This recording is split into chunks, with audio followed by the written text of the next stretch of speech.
Bonus Land. We made it. Welcome. Not my favorite episode, but that's just me. I do my own performance analysis. I just felt like I was a little slow and my brain was a little foggy and I wasn't fast today, but it wasn't that bad. It was a middle third. Hey. Top third, middle third, bottom third. It was a middle third episode from my performance. We had some great clips. We made some good points. Exactly. I think you forget sometimes when you write it down and you have like a point you make and then you go, I didn't even say anything. But it's like, no, you did. You wrote it down. You had a whole thought. Yeah. So you got to be hard on yourself to an extent, but also know when you have it. And I think we have it. Yeah, exactly. So maybe it wasn't as bad as I thought. Decent episode. We had Aldo go to LA for Pride. It's pretty funny. It was funny because of situation. We have like a clip we're going to play where he's going up to like gay guys and asking about like, is Pride appropriate for kids?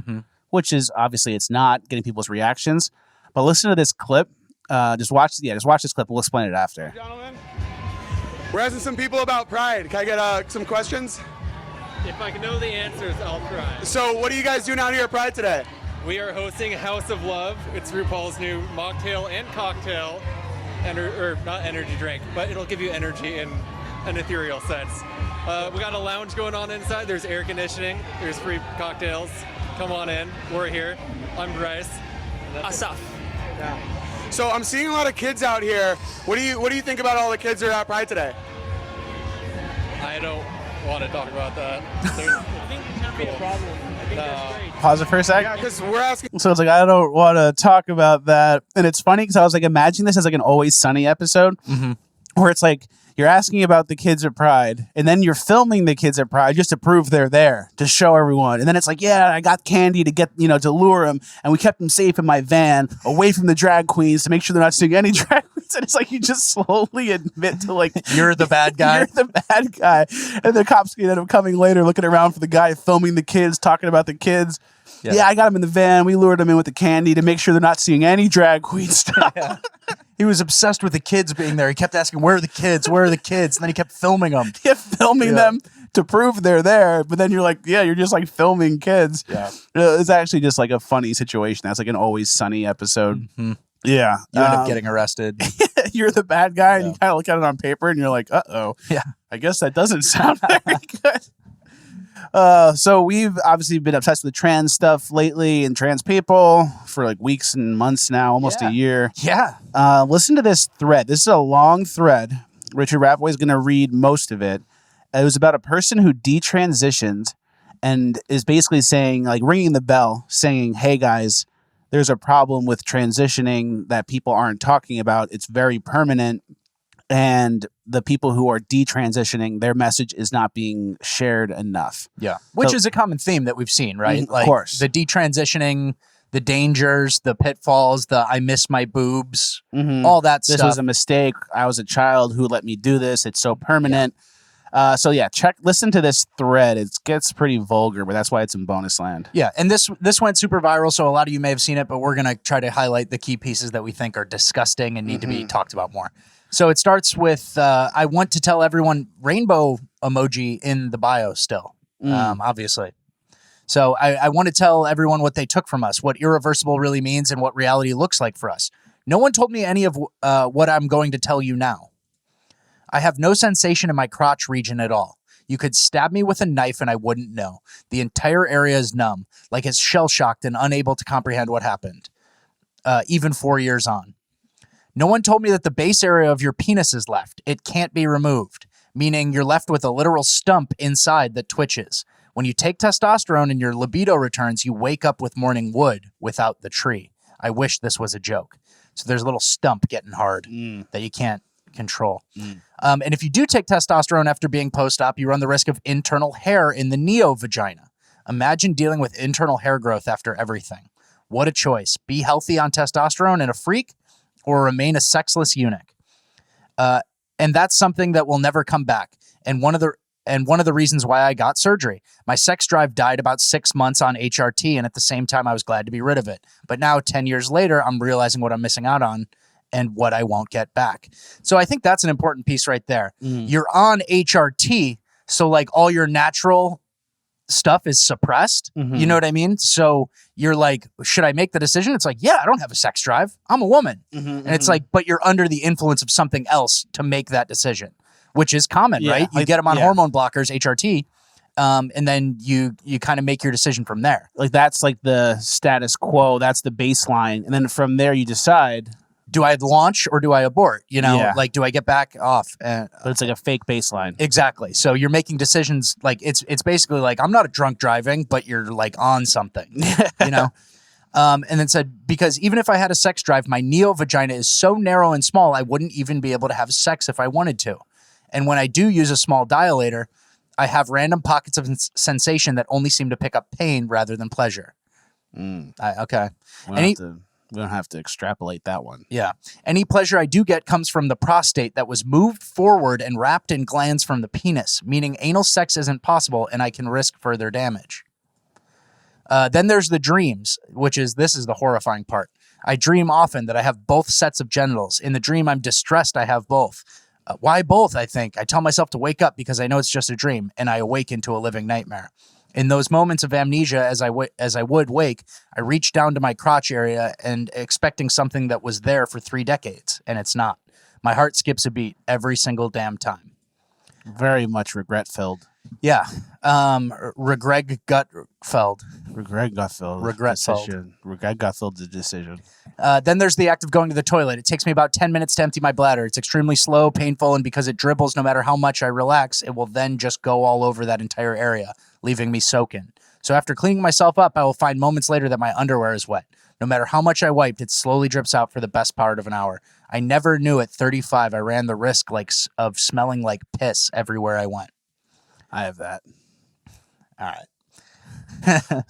Now I get to the point where I'm detransitioned and the realization that this is permanent is catching up with me. During transition, I was obsessive and deeply unwell. I cannot believe they were allowed to do this to me, even after all the red flags.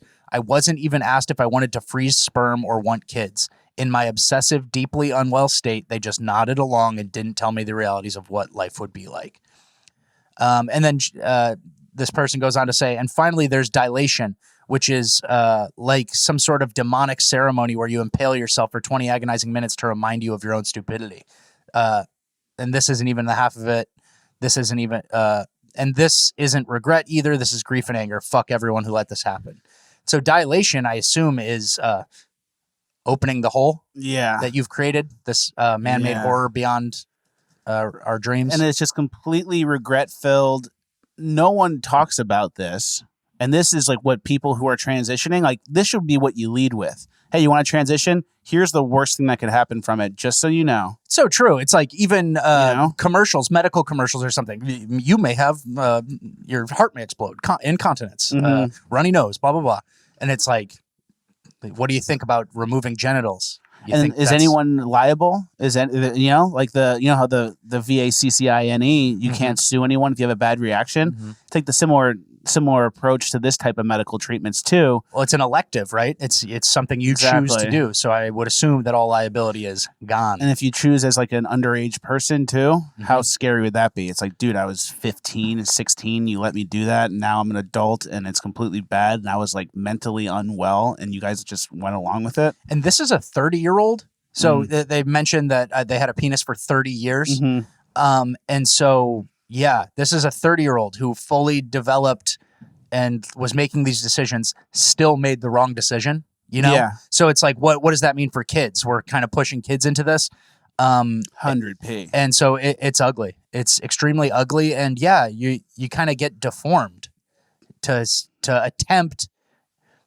You deform yourself to attempt to get where you want to be, but then you realize, wow, I'll never get where I want to be. It's impossible. And I've actually handicapped myself. It's like a deal with the devil where it's like you do what you want to change what you have, but then when you get what you thought you wanted, all you want is to go back to how it was. And you're like, I'll do anything to go back to how I had it. This is not what I thought. Exactly. You make a wish with a genie and you're like, I wish I was the richest man in the world. And then they drop a gold block that you can't possibly move or something. It's like some catch-22 type. And then people wish. come steal it from you and kill you and Exactly. whatever, or they come, exactly. I wish I won the lottery, and then you're like the guy dead 3 years later after winning the lottery. Broke. Yeah, worst mistake. So that's something that doesn't get talked about enough. And whenever those people try to come out, like the trans community, the LGBT community really shuts them down, which is crazy to me because you'd think that they'd be the tolerant, accepting ones because you're in the community, you fully in the community. You got the surgery, you went all the way with it, but no. So it's just like, what's their real motive? What do they really want the people to do transitions for if it's not to feel better and be truthful about who they really are? If misery loves company or something, like I would like to know the psychology behind this. And again, it's the sacrificing the happiness of individuals so that the group can move forward, right? They want to silence this person. They want to silence the people who've detransitioned and their horror stories because the group moves forward with or without you, right? Exactly. And then that way of thinking shows kind of everyone's cards where it's like, we want to be accepted, we want to be trans, we want to be taken seriously. But if we admit that transitioning isn't always successful and you could regret it and it's like an ugly procedure and it's not as good as we pretend it is, that would be a win for conservatives who told us so. So we're not going to acknowledge that. So like it's all just to like not get owned by the conservatives and not lose to the conservatives. It's not about right or wrong. Yeah, it's about losing or oh, we can't admit that because then that means the Republicans are right. Yeah. So everything's fine. Everyone should transition. We should do it for kids younger. It's so. And I think that sloppy. I think one of the more key takeaways is you're making a decision on whether or not to mutilate yourself based on with that drunk baseline of all your testosterone is suppressed and you're like, I'm just a nothing. I'm not attracted to anything. I have no desire.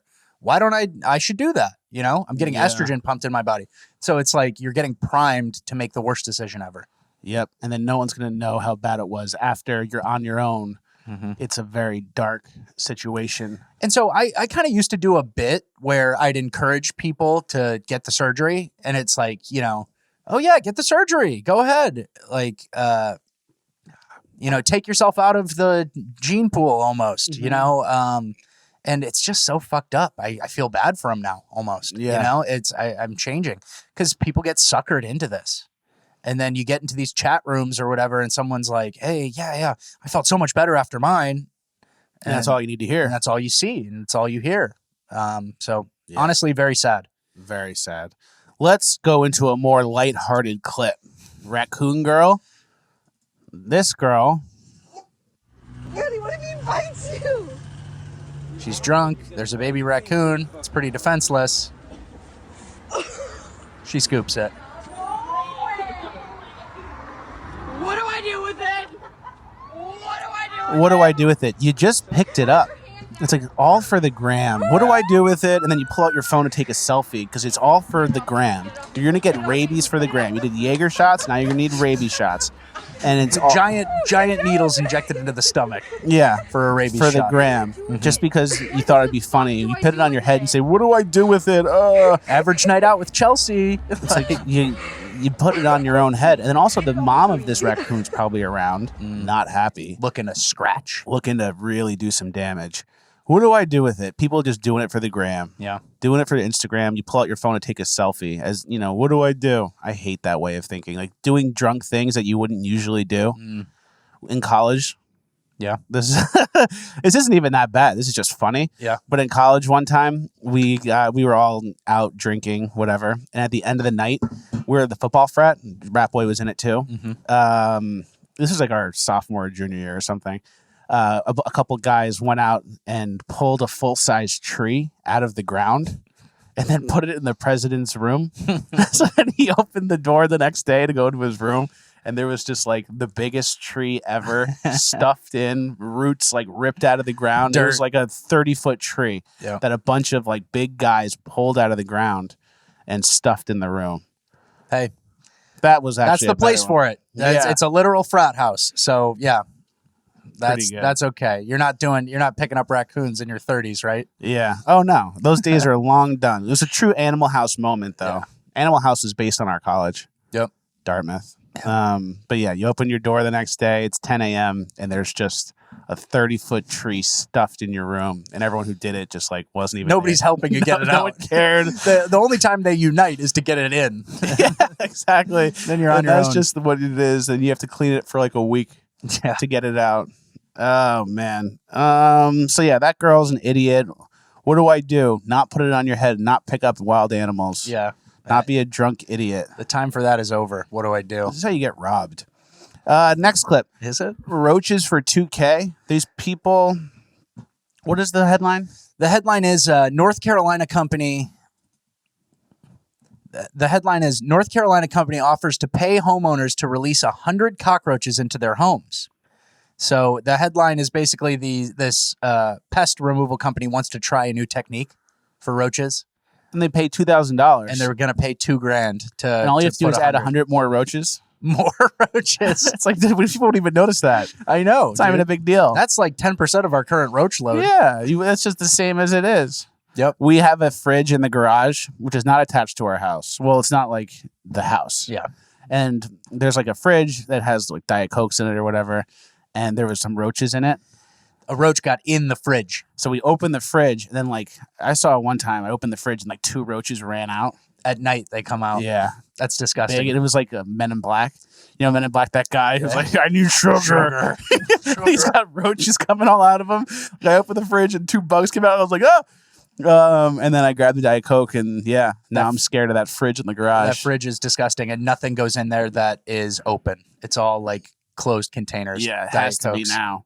But we take the 2K at 100. We wouldn't even notice. I think you're making us look bad here. No, we don't have roaches like that. I knew someone in LA who had roaches, and it was like a girl who's like living in like Koreatown or something. And she showed me her phone and was like, oh, yeah, I have a roach problem. I'm like, oh, you know, roaches in the city. Like, I have them too here and there. It's not a big deal. You get used to it. And she was like, yeah, I know. Like, look at this picture. She showed me a picture, and it looked like it was like a picture of a kitchen from like far away. And it looked like someone poured like black oil or tar on the ground, just like a puddle. And then she zoomed in, and it was like 500 roaches. Oh my God. So like in the middle of the night, she turned the lights on, and there was just like a pile of roaches in her house. It was so disgusting. I'd never seen anything like that. You stop paying rent for stuff like that. Yeah. You get that on camera, you're like, okay, I got him. I'm not paying rent. In until LA, this is that's like resolved. $1,800 a month. You have to still pay. Holy shit. So it was just like I was like, "What is this?" And she's like, "Go zoom in," and it was just a pile of roaches. Ugh. I thought it was a puddle. Disgusting. But yeah, now she can get $2,000. Add 100 and then do the service to kill the roaches and get rid of the other roaches. It's funny because this roach thing, it's like we're looking to pay people to put 100 roaches in and then get them out. It's like, can't you just use the experimental thing on people who already have roaches? That's kind of my thought. It's like maybe we'll do some for free. We're testing it and it's not guaranteed. And it doesn't work, and you have the roaches now. Yeah, you still have the Bye. roaches. You have $2,000. We have no And you have liability. to use the $2,000 to pay for the roaches to get out. Yep. That's interesting.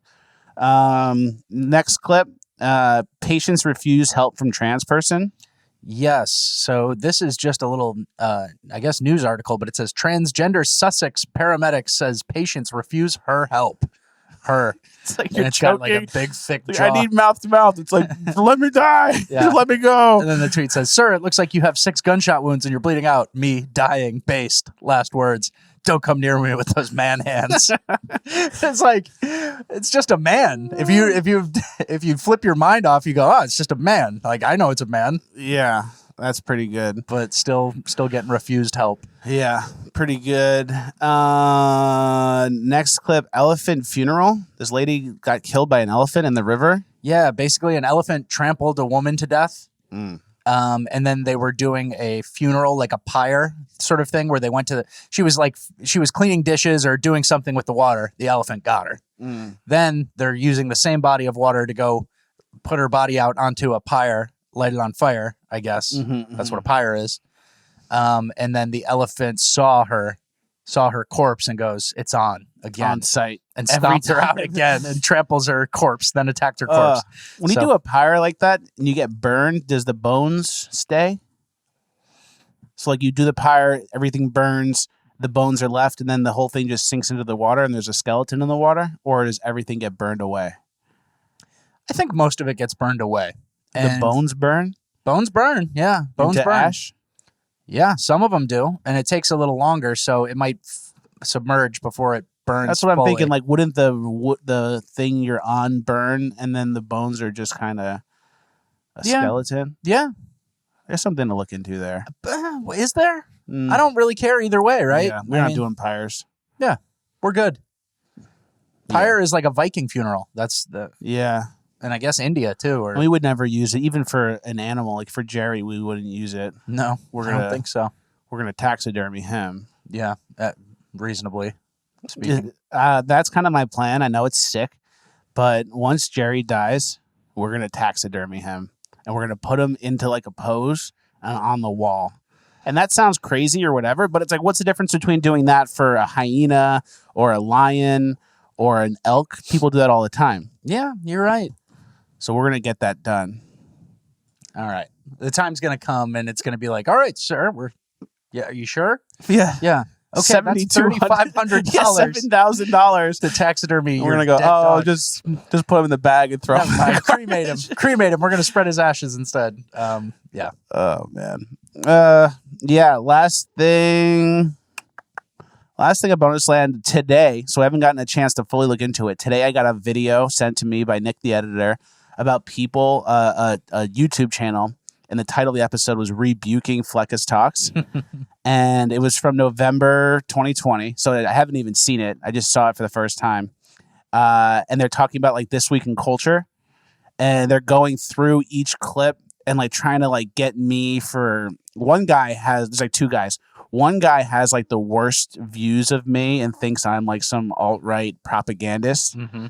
So he's saying like, every time there's like a black person doing something bad, he's like, "Oh, this is a dog whistle." He's saying this. There was one clip where it was like a black woman. It was actually a comedy clip that came in like the uplifting gold part. That was like a joke, and it was like a black woman doing sign language.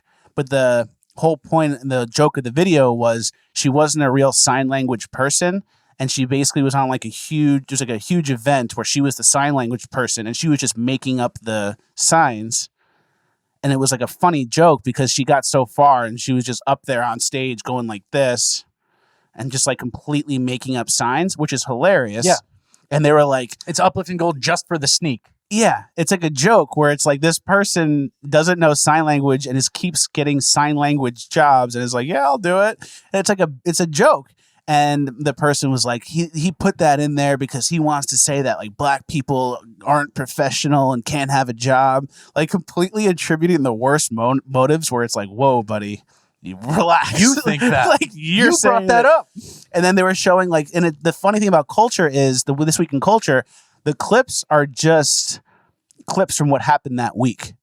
And it's no commentary from me. I'm not saying, oh, here's the good guys and look at the bad guys. Here's what they're doing. And it's actually the opposite because sometimes I edit culture first and then Fleckus comes and moves all the pieces at the end. But I'll say like woman disrespects man doing this, like caption wise on the bottom to give it some context. And then he'll delete it. Yeah. Because it's like, no, we don't want our poison coming in on it. Exactly. I don't want any editorializing that's not just like exactly what happened. And they're going through, and they were like, the week they picked was like in November of 2020. It was a bad riot week. It was early COVID and bad rioting, all BLM. And Trump beating up. And Trump supporters getting beaten up. Remember like the old people? So like the old people getting punched. So the video is like an old couple getting punched. And the guy would be like, well, this is devoid of context. And it's like an old lady getting pushed by someone. We don't know what just happened here. Or like there's a Trump guy on like a scooter wheelchair who got knocked over by BLM protesters. And he's like, well, we don't know what actually happened before that. Like no one does. Like there's a clip. There's just a Trump supporter getting beat up by BLM. Same thing. There's a guy and a girl walking away from a protest, getting chased and sucker punched in the back of the head. And they're like, "Well, we don't know what actually happened. There's no context here." And then there's like Dr. Fauci saying like we need to control everybody, blah blah blah. And they're like going after that, saying that like, "Oh, I'm anti-COVID," completely proven right after 2 years. Yeah. So it was like it was so weird. And then they were trying to like understand culture where they're like, well, then he showed Trump supporter getting arrested. I don't know why he'd show that. And it's like, you're explaining it yourself. Don't you hear what you're saying? Like, it was a significant clip from this week. like you're proving that I wasn't biased because I showed the Trump supporter getting arrested too. Yeah. So it was pretty funny. We're going to link that in the description if you guys want to watch it. It's pretty funny. If you want to watch two leftists go back and forth about debunking just some guy who puts clips on the internet. Yeah. And they're like, and he's nefarious and he wants to do this. Like, he's Goebbels really trying would be to. proud. Yeah. What is what they said. There was one clip where it was like a CNN person talking about like the anniversary of Kristallnacht, and I put it in because it's like CNN talking about the anniversary of Kristallnacht, and then the next clip is like BLM smashing in windows, Breaking literal and windows. like burning buildings down. Yeah. And the guy's like, he's putting, I think it's more nefarious. He's putting in the Kristallnacht thing because he's saying the right wing needs to do a Kristallnacht. It's like, dude, you guys are doing the Kristallnacht to us. It's like you have the reversal card, but you're doing it after it's already been reversed. Yeah. So the CNN person saying, oh, it's the anniversary of Kristallnacht, while simultaneously Kristallnacht type things are happening, that's what it is. You reversed it again and said, oh, he's dog whistling saying the right way needs to do Kristallnacht. So it was hilarious. I skimmed through it today before the episode. I might do a deeper dive into it next week in Bonus Land. Yeah. Where the whole episode might be a full review of that video, the rebuke of Fleckus Talks. But check it out. It's in the description. I think you guys will like it. One of the funny ones was we were showing a little kid hugging grandma through like plastic sheet, COVID. like COVID, like we got to see grandma still hugging through the plastic sheet. And these guys were like, oh, that's heartwarming. That's great. That's good that they made a plastic sheet so they can hug their grandma. And then, yeah. You guys are missing the whole thing. Completely missing the whole thing. I showed one of, what's her name? Beetlejuice. Lori Lightfoot. Yeah. Lori Lightfoot out at some like Biden celebration thing. Peak pandemic, no masks, no anything. And it was like celebrating Biden's win. Yeah. And they're talking about that, but then also simultaneously saying, oh, the COVID plastic sheet, that's heartwarming. That's good because we need that because of the pandemic's so serious. And then the next clip is Lori Lightfoot having a celebration because Trump lost. Maskless, no in the masks. streets, crowded. And they're going like, oh, well, I don't understand that. Like, I don't know what the point of that. Like, trying to like justify it. But like, didn't you just say that like COVID's so dangerous that you need to hug people through a plastic sheet? Yeah. And on the other hand, you're saying not a big deal that not they're a big in the deal. streets. So it was hilarious to hear another point of view. I never heard like that leftist of a point of view where they just attributed the worst motives to me. I might reach out to them and try to get them to do an interview. Little convo, little conversation. Little convo. It's linked below. You guys should watch it and check it out and maybe leave some comments on the YouTube page. It's pretty funny. Those guys really And how many views does it have? it had like 30 views. So Doesn't matter. pretty funny though. Yeah. Well, that Bonus Land in the books. Thank you guys for watching. Please like, share, subscribe, all the good stuff. You already are. We appreciate it. If you want to buy my Bronco, please let me know. It's for sale. It's a beauty. 1989 Ford Bronco. The boys are moving to New Orleans. That happens in a month. And we're going to add a lot more street segments to the podcast. So it's going to make the podcast go a long way. Thank you guys for watching. We'll see you in the next one.